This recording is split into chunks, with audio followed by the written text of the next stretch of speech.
Hello, ladies and gentlemen. Welcome back to Boy GhostGG. And today we are going through and reacting to Assassin's Creed Shadows Exploration gameplay overview. So this came out on Tuesday the 14th. It's currently Friday the 17th. I did not know this came out at all. I didn't see any news on it until today. So yeah, I kind of didn't get onto it as it came out. But also I'm surprised because we just did one last week on the 9th, which I believe was Thursday. Yeah, Thursday. So I wasn't expecting one so early, especially since the game's not coming out till like March 20th.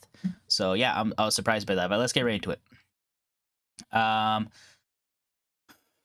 Let's skip the intro stuff. All right, the call for exploration world map. The world map is the backbone of exploration. You will start the game with a map that only reveals regions, names, and drawings hinting at potential nature of key locations. Moving around the world will slowly reveal a significant radius around your character, uncovering more and more detail as you go. Each new region, subregion, and local landmark you encounter will deepen the clarity and richness of your map. In short, the more you explore, the more information your map will provide. So it's going to be some sort of fog of war type of situation, I'm assuming. When navigating in the menu, the world map offers a different zoom levels, each toggling different sets of information, from province names at the farthest zoom to local landmarks and relevant icons the closest.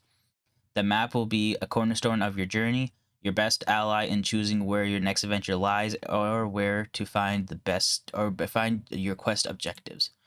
Right into the first video here. All right, well, I'm going to pause this right from the beginning here. All right, so up here, objective, world being the map, inventory, mastery, codex. We got a compass, salvage, level 2. I don't know what that is. Change season. You can change season on the fly. Interesting. Is that like in the beginning you could just do that, or is that post game? Huh. Changing the season, that seems pretty big to just have as a thing, doesn't it? I don't know. Maybe we'll see. And we have the actual area here. Right here, we're in Yamashiro. Harima, Tamba, Iga. Yeah, you can see the kind of like there's a building here, some tree. It's probably like a little town over here or something. Over here, like maybe a temple of some sort. Like it gives you little detail. And you can see it's kind of like grayed out. And if you look right here, we've traveled this. It's much darker. It means it's been filled out. So we zoomed in one level. So that was all the way out to ×1. This is ×2. Now we can see in the Yamashiro region, Kyoto is over here, probably the main city. We got some other areas, little landmarks, or like, yeah. I think this right here is the border. It's going around. If we go back one. Right here, this entire border is Yamashiro. And within Yamashiro, I guess the major city is Kyoto. Then within that, it keeps going in ×3. Now you can see a little bit more of the streets. You see objectives. Oh, and you can go even ×4. There's the mission. Oh, look at that. Oh, we're on a boat. It's down. Hills of Meeting. Also level 28. It tells you like the level region. That map looked pretty cool. Looks very good. Before we expand on the additions that add to the map, let's briefly look at the features to better contextualize the whole exploration loop. Viewpoints, i.e. synchronization points, are back in Shadows, but work a little differently compared to past entries of the series. Rather than unveiling large sections of the world map along with the opportunity icons, climbing viewpoints now reveals nearby points of interest as you observe your surrounding on top of a high point. City, districts, and so on and so forth. By using the observe mechanic first shown in the stealth overview, you can move the camera manually through a 360-degree range to contemplate these points of interest and tag the nearby places that you wish to add to your compass. If you have visit them before, their names will appear. If you haven't, they'll be listed undiscovered locations, which you can mark a future exploration. Our goal is evolving the way viewpoints work was to give players a more intentional and active way to find their next adventure. For our longtime fans, you'll be pleased to know that on top of the new manual camera feature, the iconic synchronized camera movement will also be returning. This will let you fully appreciate the stunning scenery around you. Alright, sync point time! Alright, classic. Classic, the zoom back and then goes around.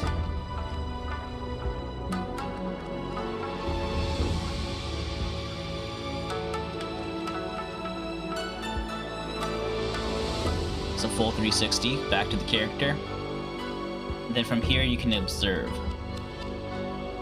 So synchronize Osaka to Nushu, and now you can like zoom in and observe. Got question mark, question mark, question mark, undiscovered. There's another viewpoint, another viewpoint. If we've been to that location already, it would just say the name of the location instead of undiscovered. Okay. So it's not as simple as when you sync, everything that would be in that area would just automatically be added to your map as question marks or whatever, or as chests or whatever the hell, right? It's more like, yeah, when you're above here, you can see all the points of interest and you can just tag the ones that you want to go to. While each viewpoint unlocks a fast travel point, players will have to be careful about using them, as some of these viewpoints will be located at the heart of enemy-controlled territories, like on top of Tenchu, the largest and tallest tower in any castle, which can be challenging to escape. Oh. Most viewpoints are accessible with both characters, but their approach may vary. In some instances, Naoe can easily climb outside of the structure using her grappling hook, whereas Yosuke will likely need to take the stairs and go through the guards to reach the top. Ah, okay. Observe. Once you start going after an undiscovered location or quest, it will be time to plan your next step with a more micro level. In Shadows, we don't have any companion eagle to help you, thank God. Now you are the eagle. You will need to find a good vantage point, I like that, in the area and observe the surrounding areas. Looking around using the free aim will allow you to see valuable items, tag enemies, and so on. Observing and crucial is helping you find your quest objectives, your targets, or any clues in the location, especially when you're investigating a zone identified by your scouts. Oh, okay, so essentially the eagle function is now the character function, which it always should have been. Really, realistically, like we should be going up on vantage points and scoping out the areas rather than you magically linking to an eagle. I liked it in the first game. I loved it in Origins because it was something new and it was cool. But after that, it was like, okay, give it a rest. All right, so like we're observing. You can see enemy has a skull, has stamina bar, health, level 34, has an actual level. That one has a skull, meaning it's probably a little bit, few levels above us. Oh, and then Masatoshi Nakahara, the Betrayers. Obviously, it's more of a special character. Probably the assassination target. Okay. So Observe is going to come in handy. Safe houses. Exploring each region will reveal safe houses called Kakuriga. I don't know if I pronounced that right. The player can acquire. These Kakuriga become small extensions of the hideout, i.e. your central home base that is fully customizable. Offer some of the practical functionalities such as refilling your rations, tools, ammunition, accessing your gear stats, managing and accepting contracts, and replenishing scouts, as well as managing which allies can be summoned for help. These locations are the perfect stop to take the moment and plan your next move. Acquiring Kakuriga also unlocks fast travel points and are considered safe due to the location being well outside enemy control territory. Okay. Got safe houses. Player comfort Pathfinder. Japan has many steep mountains that can't be climbed, making the landscape one of the most unique in the series. Oh, I had to burp a little. Sometimes you will be better off following roads to go from place to place and avoid false shortcuts that would increase your travel time. When lost, the Pathfinder is a very good optional tool to guide you around the world and increase your comfort. While the quest is tracked and its location has been successfully revealed by a scout, or wherever you manually put a marker on the map, you can toggle the Pathfinder feature while you're on your horse. This will draw a white line overlay directly onto the ground. Okay, yeah, it's like a guide system.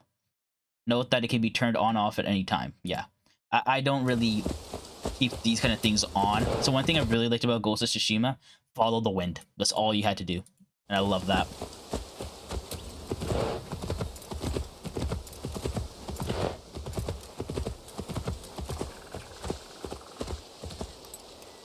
So we got the same type of mission here. Talk to Sen no Riku. He's in northern Yamashiro. He's in Kyoto. He's west of the Imperial Palace. So it kind of gives you like a broad type of area to search in. So yeah, we're kind of lost. Put the Pathfinder on and we get like a guided system back onto the main road or something. Or all the way to your destination, wherever that may be. It might be a custom waypoint, or it might actually be a mission objective marker. But yeah, that's something that's optional. I don't ever use that in games. I know a lot of games do. A lot of games used to have it automatic. If you remember, like say Watch Dogs, you're in a car, you tag a location, it automatically kind of overlays a guide system on the road. But yeah, more and more I've played more and more I've noticed that that's become less of a thing, and they kind of use more like um either a compass system or like a mini map with the location, but not overlaid onto the game itself. Ghost of Tsushima did the best in my opinion. The wind is just a cool function. Objective board. As at the heart of the shadows is an objective board, a revamped quest log in which you can find your quest objectives and monitor your progress throughout the many stories of Japan, from local conflicts to personal backstories for Naoya and Yusuke, to the wider narrative journey that will unite our two protagonists on their quest to track down specific targets. As you meet new characters and encounter new challenges, new boards will be revealed. Each one taking you to a new location and featuring unique storylines. All right, so we're on the objectives here. So, the League, the Unreal. Oh my God, it's going too fast. People of Seto. Okay, so each like kind of group has their own. The Unreal. The Kabukimono. Hideout. People of Setsu. Shinoyo is a kind, soft-spoken priest who is not blind to the hardships of those who visit his shrine. Chaotic Kabukimono are colorful ronin who do what they will and take what they want, ignoring the laws of the land. Assassinate the Kabukimono. Okay. All right. Grave Dancer. So these are individuals of this group.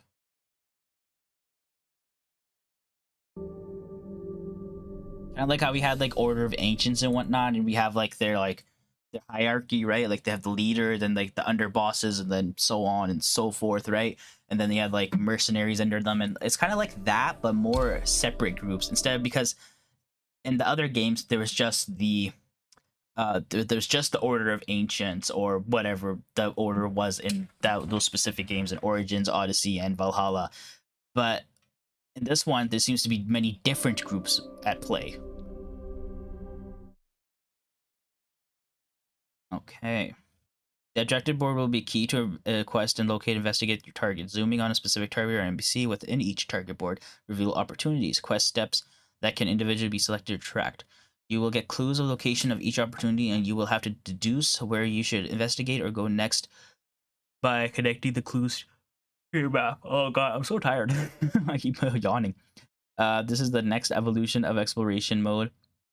We first created an Assassin's Creed Odyssey, and our intention is to put you in even more control of discovering what is ahead.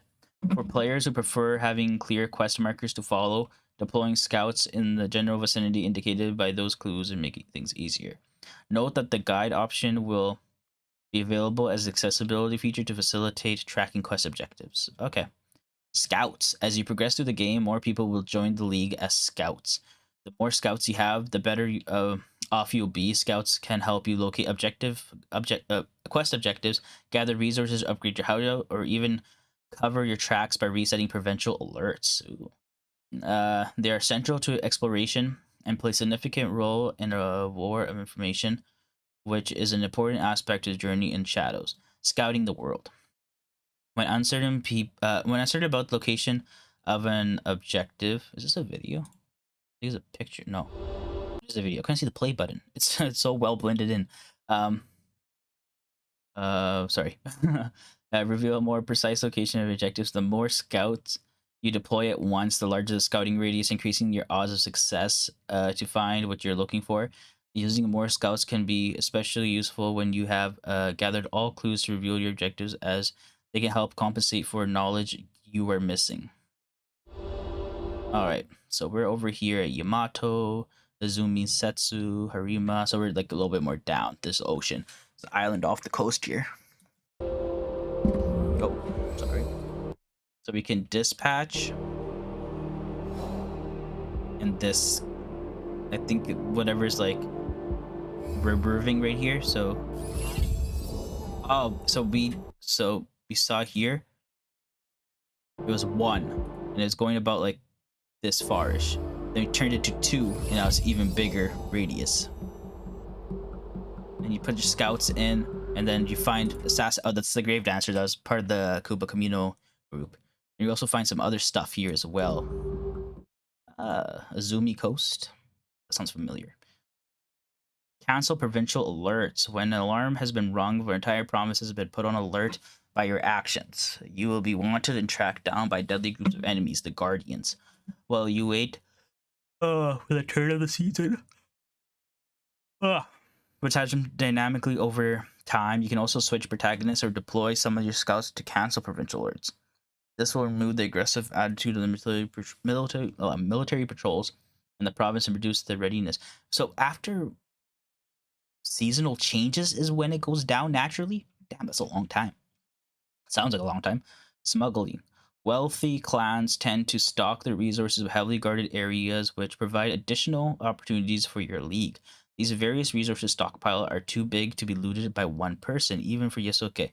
Instead, they need to be marked with a flag to be smuggled out over time by one of your scouts. At the end of the season, all flag stockpiles are cashed in for you to upgrade your hideout. Note, the one resource stockpile will occupy one scout for the entire duration of the season. That sounds wild. Alright, so we find it. We smuggle resource.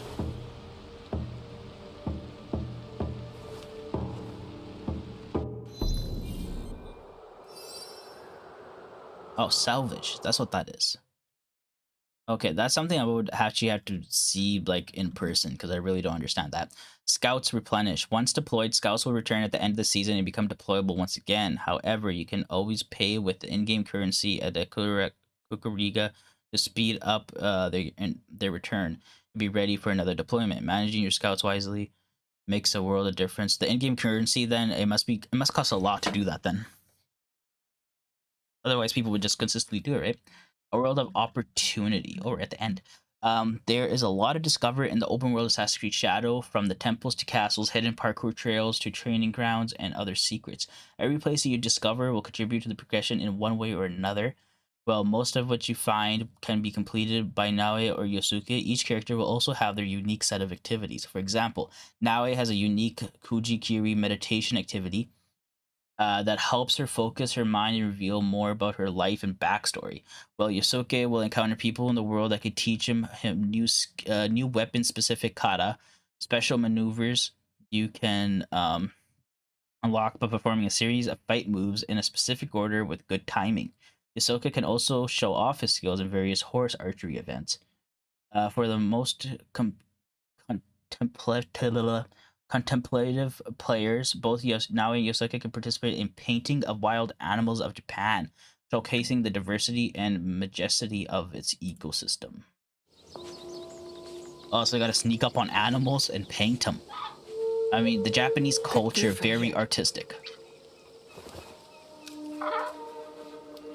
One thing I learned about like samurai, like from samurai movies and games and whatnot, yeah, samurai badass warriors, but also very artistic. Poetry, haikus,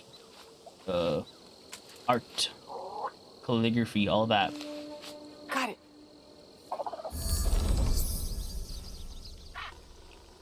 Nice. That's dope. That's actually a really cool little like activity that you can do. Like that. Very nice. Of course, we want to keep some of the surprises to ensure your exploration in the world is memorable. Stay tuned for more reveals as we approach launch. All right. So, as far as I know, this was the last thing that they announced that they were going to do like a showcase on, like this, like an article. So I don't know what else it could possibly have. Oh god, possibly have planned, but the game has been delayed. The game was supposed to come out February 18, I think it was originally, something like that. Sometime in February, I can't remember exactly the date. But it got delayed to March 20th. It got delayed by like a month and like 2-3 days or something like that. So obviously, look, if you gotta delay a game, right? Don't release something broken. I think that's something that was really the one thing that really pissed me off about Star Wars Outlaws. I played the game, was about to leave the planet, right, Toshara or whatever, and the game was bugged. And the only go around, start a new game. That was the only real to go around, which sucked. That's something that should have been caught. It was an early access edition of the game, but still something that should have been caught very early on. I say put in the time, figure this shit out. If there are any stupid bugs like that, fucking squash them. A lot of people are saying this is like Ubisoft, even Ubisoft themselves, I think, are saying this is like one of the last chances Ubisoft has until like if this game fails, it might be the end of Ubisoft, or it might cause Ubisoft to kind of open its doors and allow it to be bought by a big company like PlayStation or Xbox, because they have not been doing numbers. Not like they used to. Assassin's Creed used to be on top. It used to be such an amazing game. I remember when there was a time when Best Buy was doing this promotion: trade in 3 games, get 3 new games, right? And those 3 new games at the time were the newest Call of Duty at the time, Battlefield 3 or no, Battlefield 4, and Assassin's Creed Rogue, I think it was. If I remember correctly. It was those 3 games. Assassin's Creed was up top with Battlefield and Call of Duty.